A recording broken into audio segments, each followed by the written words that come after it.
اب ریاض کے اندر بھی شیعوں کا جلوس ہوتا ہے اور رافضیہ کا جلوس ہوتا ہے، پھر آپ کے لیے رہا کیا؟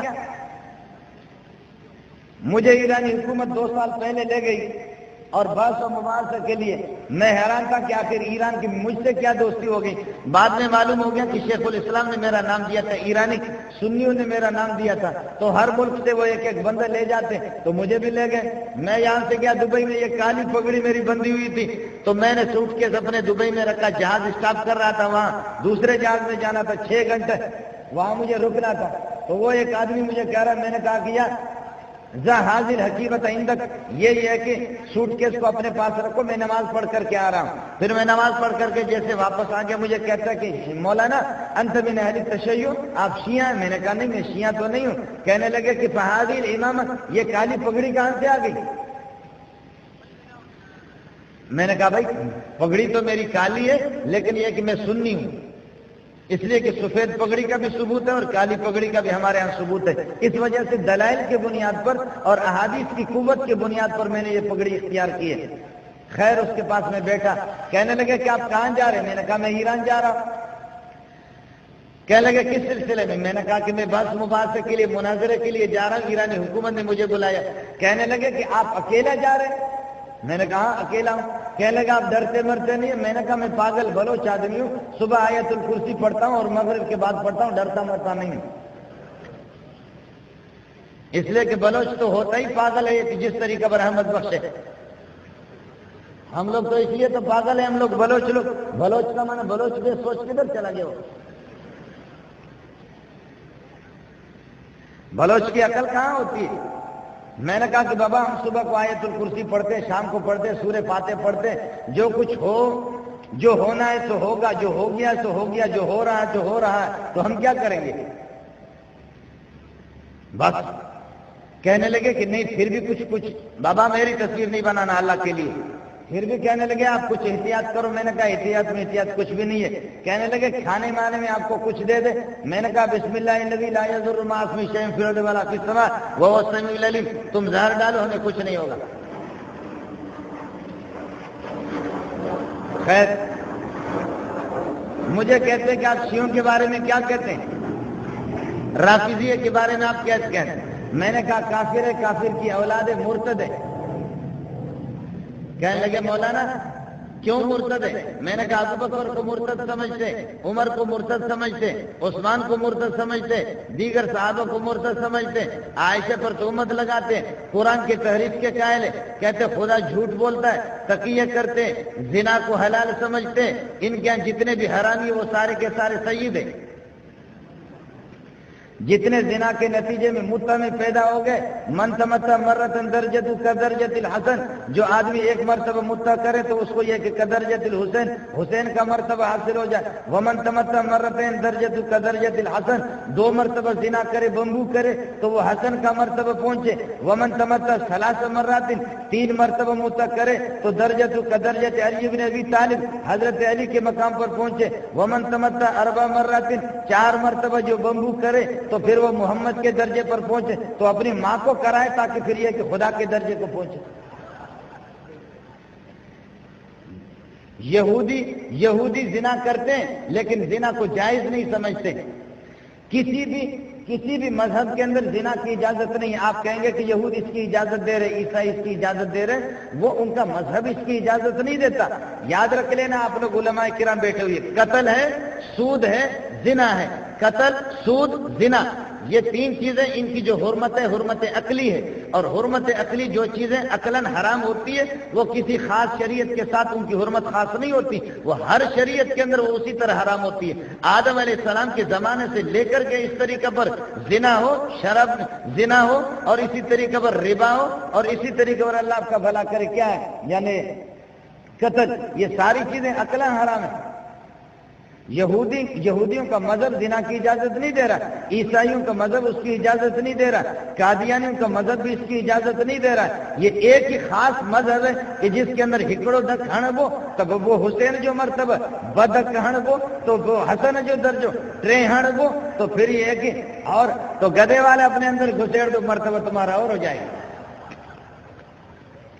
آپ سمجھ نہیں رہے، جس مذہب کا یہ حال ہو جس مذہب کا یہ حال مولوی، ہمارے لوگ کہتے ہیں کہ مولوی صاحب ان کو کیسے کافر کہتے، تو کافر کوئی ڈنڈا ہوگا کسی کو گھسے گا کیا؟ کفر تو آدمی کا عقیدہ نظری ہے، جو زنا کو یہ ہے کہ حلال سمجھے تو کفر اور کیا ہو، اور پھر اس کے درجے میں جب آدمی جب زنا کرے گا، زنا کرنے کے بعد جب غسل کرے گا، غسل کرنے سے جب وہ قطرات وہ پانی کے اس کے جسم سے گریں گے، ایک ایک قطرے پر 70,000 فرشتے اس کے لیے دعا کریں گے، ایک ایک قطرے پر 70,000 فرشتے اس کے لیے دعا کریں گے۔ اور وہ کہتے ہیں کہ ہم لوگ تقیہ نہیں کرتے، ہم لوگ جھوٹ نہیں بولتے، بلکہ خدا بھی جھوٹ بولتا ہے، اور خدا کے اس جھوٹ کا نام انہوں نے رکھا بدا بدا بدا بدا یبدو بدون، کہتے ہیں کہ اللہ بھی جھوٹ بولتا ہے، اور اللہ کی بھی خصوصیت ہے، اور اللہ بھی بہت سی باتیں چھپاتے، تو ہم لوگ اگر تقیہ کریں تو کیا؟ آپ کی اطلاع کے لیے عرض کروں، مذہب ایک ایسی چیز ہے، مذہب تو نہ کہو عقیدہ، مذہب کی بات میں نہیں کر رہا، امام شافعی کے ساتھ ہمارا اختلاف مذہب کا ہے، امام مالک کے ساتھ ہمارا اختلاف مذہب کا ہے، اور امام احمد بن حنبل کے ساتھ ہمارا اختلاف مذہب کا ہے۔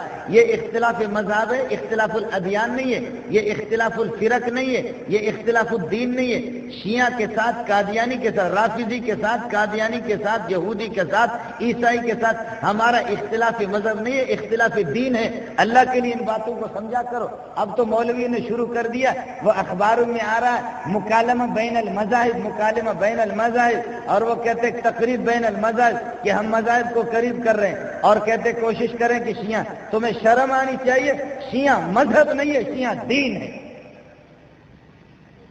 شیعہ مذہب نہیں ہے۔ امام شافعی کے ساتھ ہمارا اختلاف مذہب کا ہے، امام مالک کے ساتھ ہمارا اختلاف مذہب کا ہے، احمد بن حنبل کے ساتھ ہمارا اختلاف مذہب کا ہے۔ لیکن یہ مولوی اس قسم کا کہ گورنمنٹ کے وہ چاہتا کسی نہ کسی طریقے سے ہمیں پیسے مل جائے۔ آپ تو سمجھ جائیں گے، اخبار میں آپ بھی پڑھتے رہتے، مختلف قسمیں آ رہے، مکالمہ بین المذاہب اور تقریب مذاہب، اور مذہب کے اندر پھر یہودی بھی داخل ہے اور عیسائی بھی داخل ہے۔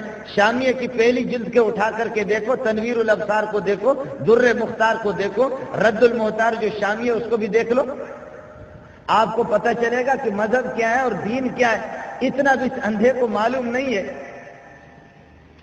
شیعہ کا مستقل دین ہے، شیعہ کا مستقل عقیدہ ہے، رافضی کا، قادیانی کا مستقل عقیدہ ہے، یہودی کا مستقل عقیدہ ہے۔ یہ اختلاف الادیان ہے، یہ اختلاف الفرق ہے، یہ فرق ہے، یہ ادیان ہے۔ اور شافعی اور مالک احمد بن حنبل کے ساتھ ہمارا اختلاف وہ عقیدے کا نہیں ہے، ہمارا اختلاف اس کے ساتھ مذہب کا ہے۔ اللہ کے لیے ان باتوں کو سمجھا کرو۔ امام شافعی کے کس عقیدے میں امام شافعی کے ساتھ ہمارا اختلاف ہے؟ میں تقریر ختم کرتا ہوں، پھر کوئی مولوی آ جائے مجھ سے بات بھی کرے۔ اگر آپ کو، اب میں برطانیہ میں نہیں رہ رہا ہوں، فرانس میں نہیں رہ رہا، یہیں کراچی میں رہ رہا ہوں، اگر میرے کسی بات سے آپ کو اختلاف ہو، نوٹ کر لینا بعد میں۔ اللہ کے لیے اب آپ یہ کر رہے ہیں کہ حکومت کو دکھا رہے، کس کو آپ خوش کر رہے ہیں کہ کسی طرح کی، جی ہم تو شیعوں کو بھی، شیعہ بھی مذہب ہے، اور اسی طریقہ پر یہ کہ اللہ آپ کا بھلا کرے، قادیانی بھی مذہب ہے، یہودی بھی مذہب ہے، انا للہ و انا الیہ راجعون۔ ساری کتابیں آپ نے دفن کر دی۔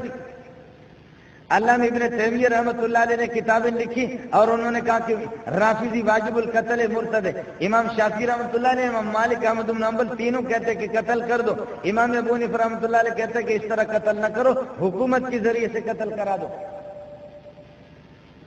باقی اس میں تو کسی کا اختلاف نہیں ہے کہ صحابہ کو گالی دے دے، تحریف قرآن کے بھی قائل ہو، اور یہ کہہ دے کہ جی قرآن کے اندر تحریف ہو چکی ہے۔ آپ کی اطلاع کے لیے عرض کر، آپ تو مشہور کر دیا کہ شیعوں کے اندر حافظ بھی ہے۔ میں گیا تھا، جب ہم لوگوں کی بات مباحث وہاں پر 3-4 دن ہو گئی، تو انہوں نے کہا کہ آپ لوگ ثقلین کو نہیں مانتے۔ ثقلین، ثقل اکبر یہ کہتے قرآن کو، اور ثقل اصغر کہتے علی، فاطمہ، حسن، حسین اور محمد رسول اللہ صلی اللہ علیہ وسلم۔ پنجتن پاک کو کہتے، پنجتن پاک یہ ثقل اصغر ہے۔ کہتے ہیں کہ آپ لوگ پھر حسن حسین کا جلوس کیوں نہیں مناتے؟ آپ ان کے لیے پریشان نہیں ہے، آپ ان کے دشمن ہیں تو آپ پریشان نہیں۔ محرم میں آپ یہ جلسے کرتے ہیں اور آپ لوگ سینہ کو بھی نہیں کرتے، اور اس طریقہ پر یہ ہے کہ آپ لوگ ماتم نہیں کرتے۔ معلوم یہ ہوتا ہے کہ آپ لوگ حسین کے دشمن ہیں۔ میں نے کہا بے غیرت، ہم حسین کے قاتل ہیں کہ تم نے ہمیں بلایا ہے؟ آپ نے مجھے حسین کا قاتل سمجھ کر کے بلایا؟